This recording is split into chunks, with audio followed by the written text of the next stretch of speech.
શિક્ષણના ઉદ્દેશ્યો નક્કી કરવા અને મૂલ્યાંકનને વૈજ્ઞાનિક બનાવવા માટે બ્લૂમનું વર્ગીકરણ બ્લૂમ્સ ટેક્સોનોમી એ સમગ્ર વિશ્વમાં સ્વીકૃત પાયો છે. TATHS પરીક્ષા માટે આ મુદ્દો અત્યંત મહત્વનો છે કારણ કે પ્રશ્નપત્રની બ્લૂપ્રિન્ટ આ જ વર્ગીકરણ પર આધારિત હોય છે. બેન્જામિન બ્લૂમે 1956માં શિક્ષણના ઉદ્દેશ્યોને મુખ્ય 3 ક્ષેત્રો ડોમેન્સમાં વહેંચ્યા છે. 1. જ્ઞાનાત્મક ક્ષેત્ર કોગ્નિટિવ ડોમેન. આ ક્ષેત્ર મગજ અને બૌદ્ધિક ક્ષમતાઓ સાથે જોડાયેલું છે. બ્લૂમે તેના 6 ક્રમિક સોપાન આપ્યા છે સરળથી જટિલ તરફ. 1. જ્ઞાન નોલેજ માહિતીને યાદ રાખવી કે પુનઃસ્મરણ કરવું. દાત વ્યાખ્યા મોઢે બોલવી. 2. સમજ કોમ્પ્રિહેન્શન માહિતીનો અર્થ સમજવો અને તેને પોતાના શબ્દોમાં સમજાવવી. 3. ઉપયોજન એપ્લિકેશન શીખેલા જ્ઞાનનો નવી કે અજાણી પરિસ્થિતિમાં ઉપયોગ કરવો. 4. વિશ્લેષણ એનાલિસિસ માહિતીને નાના ભાગોમાં વહેંચવી અને તેના વચ્ચેનો સંબંધ સમજવો. 5. સંશ્લેષણ સર્જન સિન્થેસિસ ક્રિએટ અલગ અલગ ભાગોને જોડીને કંઈક નવું બનાવવું. 6. મૂલ્યાંકન ઇવેલ્યુએશન કોઈ માહિતી કે વસ્તુની યોગ્યતા વિશે નિર્ણય લેવો. 2. ભાવનાત્મક ક્ષેત્ર એફેક્ટિવ ડોમેન. આ ક્ષેત્ર હૃદય લાગણીઓ વલણો અને મૂલ્યો સાથે જોડાયેલું છે. ક્રાથવોલ અને બ્લૂમ દ્વારા વિકસિત.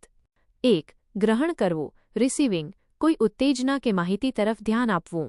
2. પ્રતિક્રિયા આપવી રિસ્પોન્ડિંગ માહિતીમાં રસ લેવો અને સક્રિય સહભાગી બનવું. 3. મૂલ્ય સ્થાપના વેલ્યુઇંગ કોઈ વસ્તુ કે વર્તનનું મહત્વ સ્વીકારવું. 4. આયોજન સંગઠન ઓર્ગેનાઇઝેશન અલગ અલગ મૂલ્યો વચ્ચે તુલના કરી તેમને પ્રાથમિકતા આપવી. 5. ચારિત્ર્ય નિર્માણ કેરેક્ટરાઇઝેશન મૂલ્યો વ્યક્તિના સ્વભાવ અને જીવનશૈલીનો ભાગ બની જાય. 3. ક્રિયાત્મક ક્ષેત્ર સાયકોમોટર ડોમેન. આ ક્ષેત્ર હાથ પગના હલનચલન અને શારીરિક કૌશલ્યો સાથે જોડાયેલું છે. સિમ્પસન અને હેરો દ્વારા વિકસિત. 1. હસ્તચાલન અનુકરણ ઇમિટેશન બીજાને જોઈને ક્રિયા કરવાની કોશિશ કરવી. 2. કાર્યદક્ષતા મેનિપ્યુલેશન સૂચના મુજબ ચોકસાઈથી કામ કરવું. 3. ચોકસાઈ પ્રિસિઝન ભૂલ વગર અને લયબદ્ધ રીતે કાર્ય કરવું. 4. સ્પષ્ટ અભિવ્યક્તિ આર્ટિક્યુલેશન એકસાથે ઘણી ક્રિયાઓનું સંકલન કરવું. 5. સહજીકરણ નેચરલાઇઝેશન ક્રિયા એટલી સહજ બની જાય કે તે કુદરતી લાગે. દાંત ટાઈપિંગ કે સાયકલ ચલાવવી. 4. સુધારેલું બ્લૂમનું વર્ગીકરણ રિવાઇઝ્ડ ટેક્સોનોમી 2001. લોરિન એન્ડરસન બ્લૂમના શિષ્ય એ 2001માં જ્ઞાનાત્મક ક્ષેત્રમાં ફેરફાર કર્યો.